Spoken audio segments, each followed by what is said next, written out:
రే ఏమైందిరా? ఏమైందిరా? ఏంట్రా? సారీరా, మీ దగ్గర దాచిపెట్టాలని చూశాను, కానీ నా వల్ల కాలేదురా. ఫ్రెండ్స్ దగ్గర అబద్ధం చెప్పకూడదు కదా.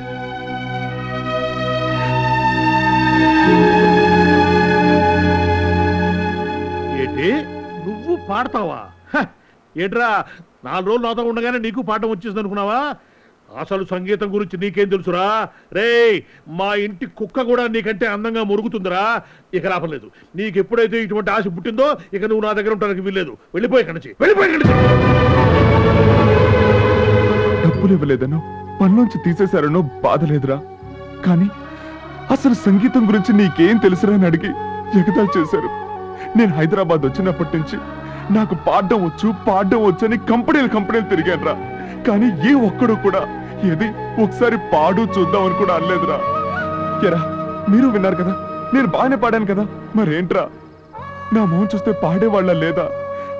నేను ఇప్పటికీ సింగర్ కాలేనా? ఒకవేళ మా నాన్న అన్నట్టు నేను ఎంకిలాకులు ఎత్తుకోవడానికి కూడా పనికిరానేమోరా.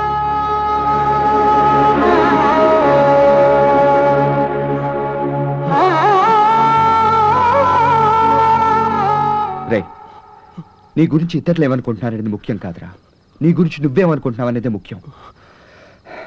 నీ వల్ల అవుతుందిరా? లేదురా, ఎంతో సాధించాలని ఏదో ఆవేశంతో వచ్చేసాం, కానీ ఈ రోజే తెలిసింది. ఏం తెలిసిందిరా? మన వల్ల అవుతుందిరా. ఈ రోజు కాకపోతే ఏదో ఒక రోజు మనం అనుకున్న తప్పకుండా సాధిస్తాంరా. లేదురా, ఇంతకు ముందు కూడా ఇలాంటి అవకాశాలు ఎన్నో వచ్చినట్టే వచ్చి చేజారిపోయాయి. డబ్బేరా, కేవలం డబ్బేరా జీవితాన్ని నిర్ణయిస్తుంది. మనలో ఎంత టాలెంట్ ఉన్నా దాన్ని వెలుగులోకి తీసుకురావడానికి తగిన చేయూత కావాలరా, ఎవరో ఒకరు అండ కావాలరా.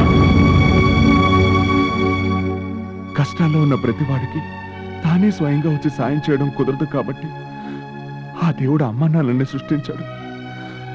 అలా దేవుళ్ళ కాపాడాల్సిన వాళ్లే మనల్ని గాలి కొట్టలేదు, ఇంకెవర్రా మనల్ని కాపాడతారు?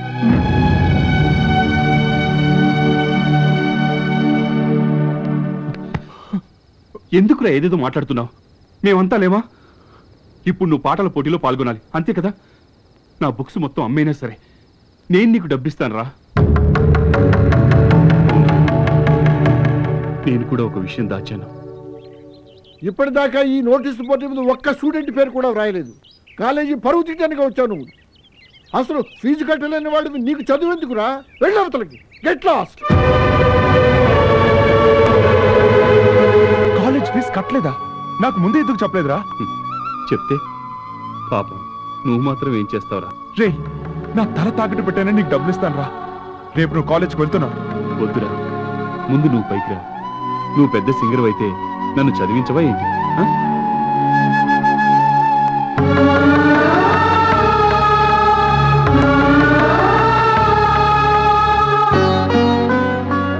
పిచ్చోళ్ళ మాట్లాడకరా. నేను 50 సంవత్సరాలకైనా సింగర్ కాగలను, కానీ నువ్వు 30 సంవత్సరాల లోపు కలెక్టర్ కాకపోతే ఇంకెప్పటికీ కాలేవురా. అందుకే నువ్వు చదువుకోవాలి. నేను ఏదైనా పనికి వెళ్తానా? ఏంట్రా, మీరు మాత్రమే పని చేయగలరా? నేను చేయలేనా? నేను చేస్తానురా. ఎంత కష్టపడైనా డబ్బులు సంపాదించి నేను ఇస్తానురా. మీరు మాత్రం అనుకున్నదే సాధించండి రా. శభాష్ రా. ఎన్నాళ్ళకి బుద్ధి వచ్చి ఒక మంచి నిర్ణయం తీసుకున్నారు. మళ్ళీ బుద్ధి మారక ముందే మీ ముగ్గురు వెళ్ళి ఉద్యోగంలో చేరండి. ఇదిగో ప్రసాద్, నువ్వు ఏదైనా కొట్లో లెక్కలు రాయవయ్యా. నెలకి 1000-2000 జీతం ఇస్తారు. ఇదిగో రాజా, నీకున్న టాలెంట్ కి ట్యాంకు బండి మీద నుంచుని పాటలు పాడుకో. రోజుకు 100-200 చిల్లర సంపాదించుకోవచ్చు.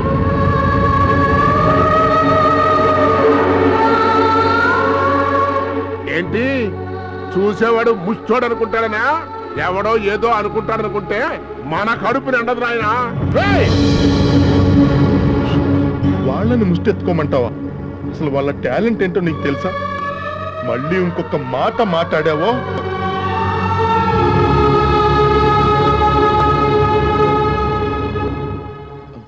వదిలేసామే. కొట్టు, కొట్టవయ్యా. కనీసం ఇంటెద్ది కూడా కట్టుకునే స్తోమత లేని మీకు నా ఇల్లు ఇచ్చానే, దానికి నాకు ఈ శిక్ష పడాల్సిందే, పడాల్సిందే. రేయ్ పాపం అనుభవించాల్సిన వయసులో కష్టపడుతున్నారే అని జాలిపడి మీ మేలు కోరి నేను చెబితే నా మీద చేసుకుంటారా? ఓకే ఓకే, నీ పౌరుషం నాకు నచ్చిందిరా. కానీ ఇదే పౌరుషంతో 24 గంటల లోపల నాకింతవరకు ఇవ్వాల్సినటువంటి బాకీ తీరిస్తేనే ఈ ఇంట్లో ఉండండి, లేదా మీ ముగ్గురిని మెడ బట్టి బయటికి గెంటిచ్చేస్తాను. ఎస్,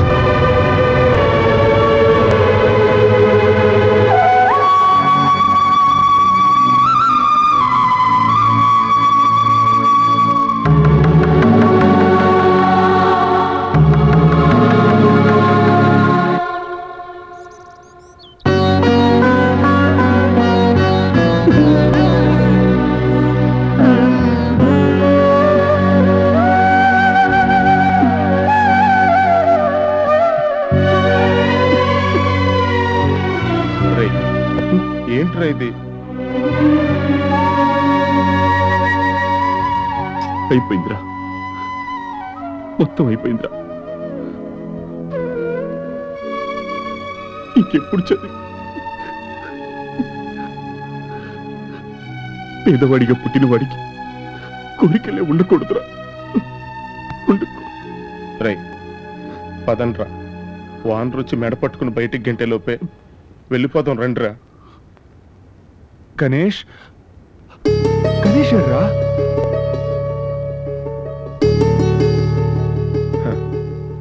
మన బాధ పెట్టడం ఇష్టం లేక వెళ్ళిపోయి ఉంటాడ్రా.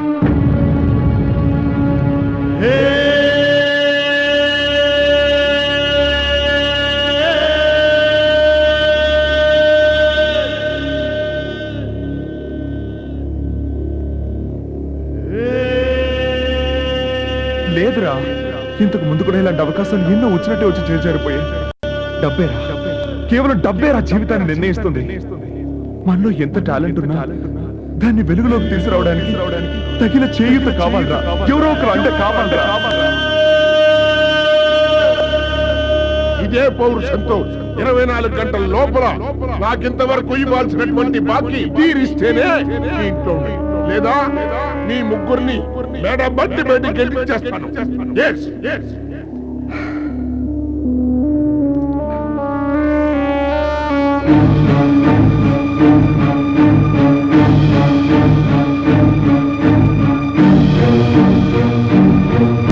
గణేష్, ఇదిగో, ఇది మామూలు గొలుసు కాదురా.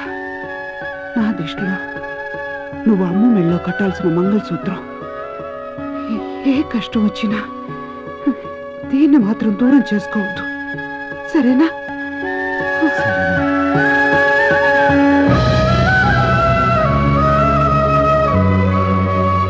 గుమ్మం ముందు నుంచే తరిమేయాల్సిన శన్ని ఇంటికి తీసుకొచ్చి ఆరతిస్తానంటావేంటి? దీన్ని మొగ్గలోనే తుంచేయాలి, దీన్ని మొగ్గలోనే తుంచేయాలి.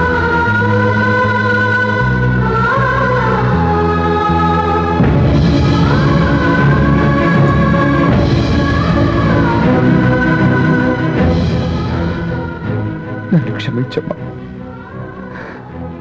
నీ ఆశను నేను నెరవేర్చలేకపోతున్నాను.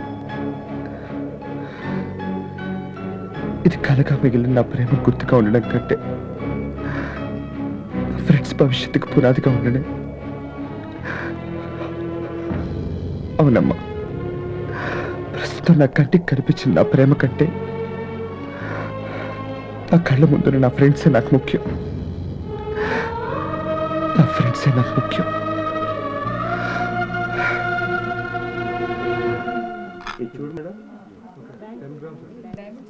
ఇదిగోండి, అలాగే.